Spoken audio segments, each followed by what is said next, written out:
March 11th, 2011, 2:46 in the afternoon.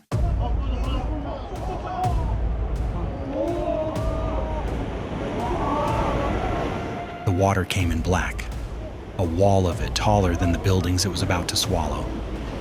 People stood on rooftops and filmed because there was nothing else left to do. You can hear them in those clips.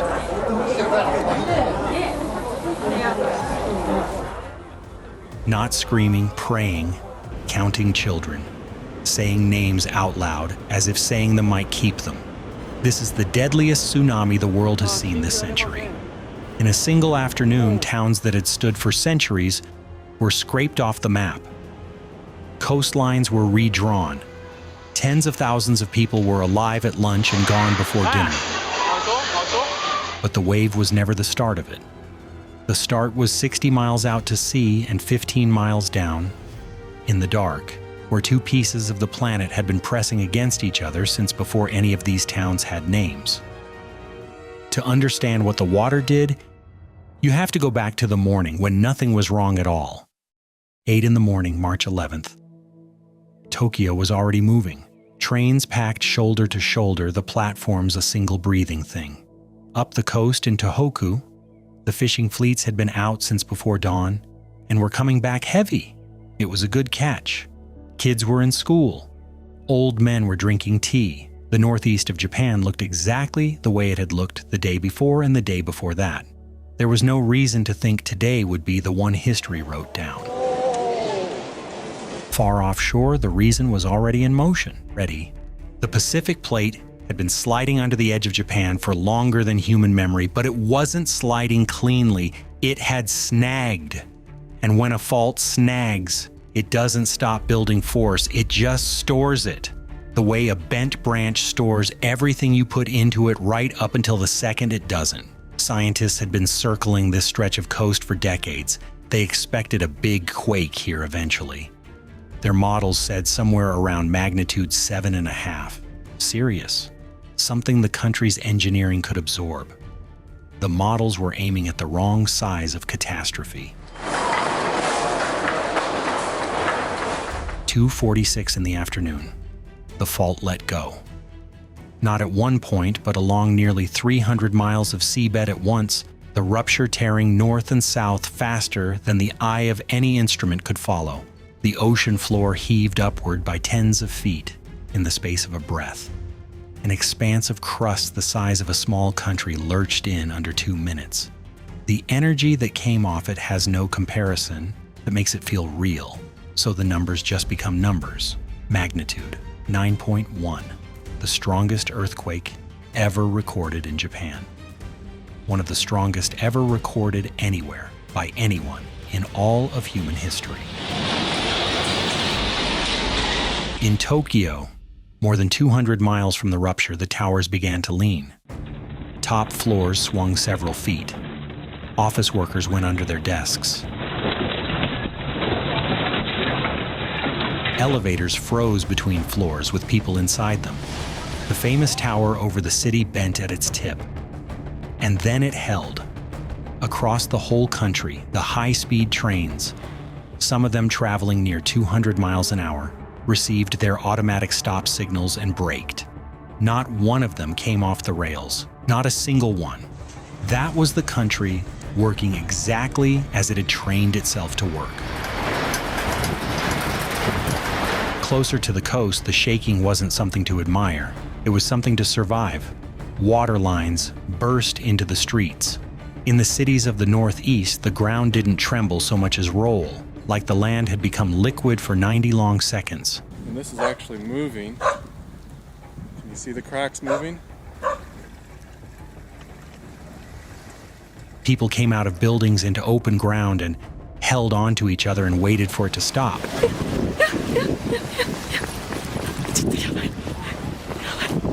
But the earthquake was never going to be the thing that killed them.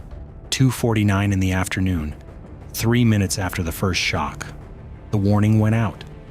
The agency that watches the sea broadcast a tsunami alert up and down the coastline. Sirens climbed over the towns.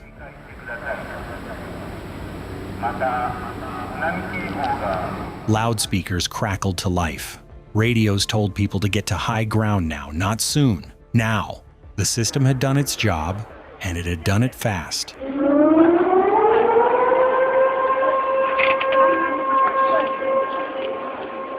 And then the first warning gave a number that would cost lives.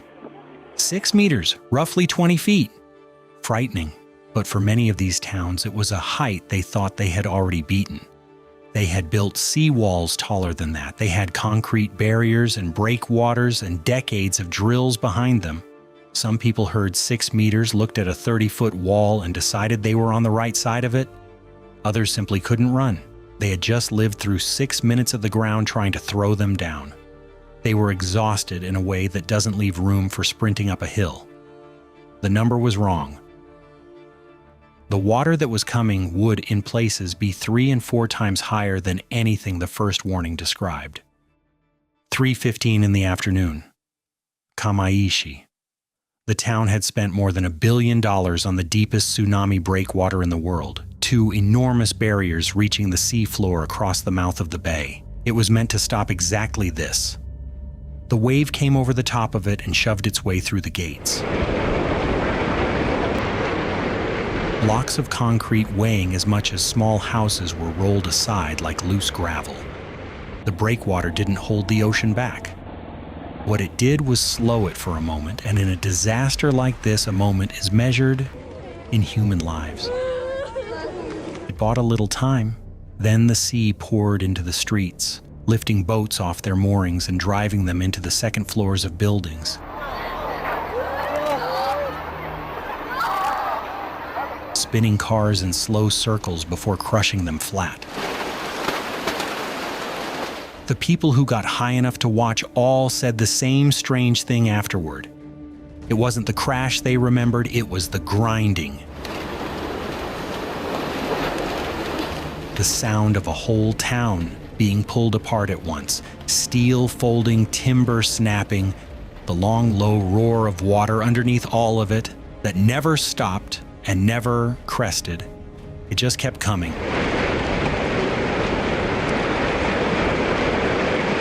"3:20 in the afternoon. Rikuzentakata, a small city famous for the wall of 70,000 pine trees that lined its beach, a place people drove hours to see. The wave there ran more than 50 feet high. The downtown was gone inside 10 minutes.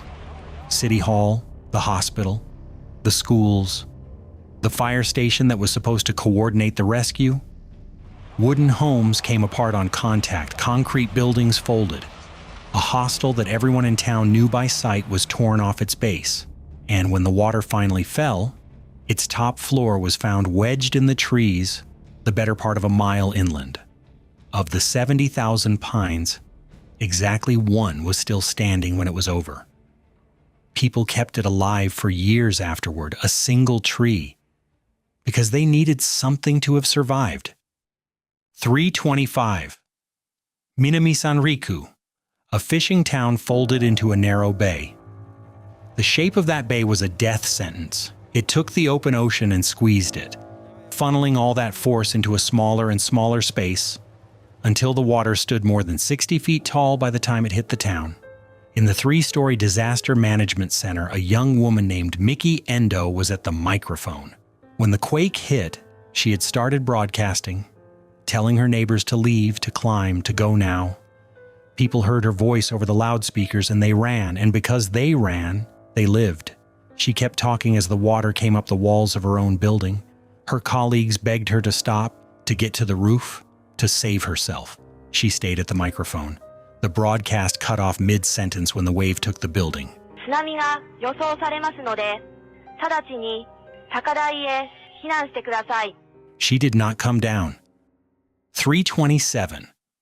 Onagawa. Here the water did something that broke the assumptions of the engineers who had drawn the maps. It rose past 100 feet in places, one of the highest waves the country had ever measured. And it didn't just flood the town. It climbed the hill behind it.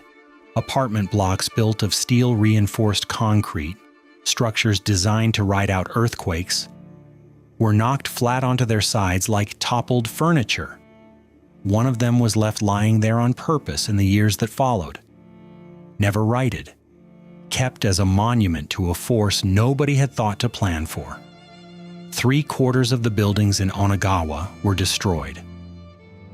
3:30 in the afternoon, Sendai. The largest city in the region, more than 1 million people. The tsunami pushed up the river that runs through the farmland on the city's edge and spread inland for miles, swallowing fields and neighborhoods in a flood that didn't crash so much as simply arrive and refuse to leave. From the air, the footage doesn't even look violent. It looks patient. A sheet of dark water moving across the land at walking pace, carrying cars and trucks and entire houses along with it like leaves on a gutter. At the airport, staff and passengers had climbed to the upper floors after the quake. From those windows, they watched planes get shoved across the tarmac and the runway disappear under the sea. 3:50 in the afternoon. By now, the wave had struck more than 250 miles of coast, from the far north of the main island down toward the edge of Tokyo's reach. In the worst places, there was nothing left to identify. No rubble pile, no half-standing wall, just foundations. Concrete rectangles in the dirt where someone's home had been that morning, and bare ground where the streets used to run between them. Whole communities, fishing villages that had been there for generations, were not damaged. They were absent. And then the second disaster started, the one the world would remember alongside the wave. Down the coast, the wave had rolled over the sea wall of a nuclear plant at Fukushima. The reactors had shut themselves down the instant the earthquake hit, exactly as designed. But a reactor that is shut down still has to be cooled, and the cooling needs power, and the water had drowned the backup generator sitting low to the ground. With nothing left to pull the heat away, the fuel inside began to overheat. Over the next 4 days, hydrogen explosions tore the tops off reactor buildings on live television, and a region that had already lost everything to the water was told to leave again, this time because the air itself might be turning against them. Towns inside the evacuation zone emptied in hours and stayed empty for years. In the days and weeks after, the true scale came into focus the way it always does. Through numbers that keep climbing past the point where the mind can hold them.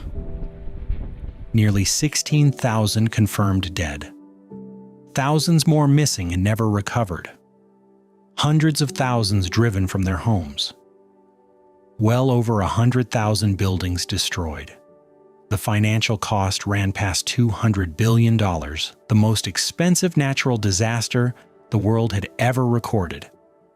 The country that had built itself to survive earthquakes had survived the earthquake almost exactly as planned. It was the ocean that had written rules nobody knew. The help came fast, and it came from everywhere. American forces launched an operation named with the Japanese word for friend. Tens of thousands of personnel moving food and water and search teams into places the roads couldn't reach anymore. Nations that had little to spare sent what they had. For a while, the whole world was leaning toward one coastline, trying to hold it up. But you cannot put back what the water took. The breakwaters were rebuilt higher. The warnings were rewritten so that no one would ever again hear a number smaller than the truth. New towns rose on higher ground, set back from the shore. And in the empty foundations down by the water, people planted gardens and raised stones with names carved into them. The thing about the sea is that it doesn't remember any of this. The morning after March 12th, it was calm again, flat, ordinary, the same water the fishermen had gone out on the day before, lapping quietly against a coast that no longer recognized itself. That is the part survivors can't put into words. Not the roar of it coming in, the silence of it once it had gone, and the way the ocean looked exactly as it always had, as if it had done nothing at all.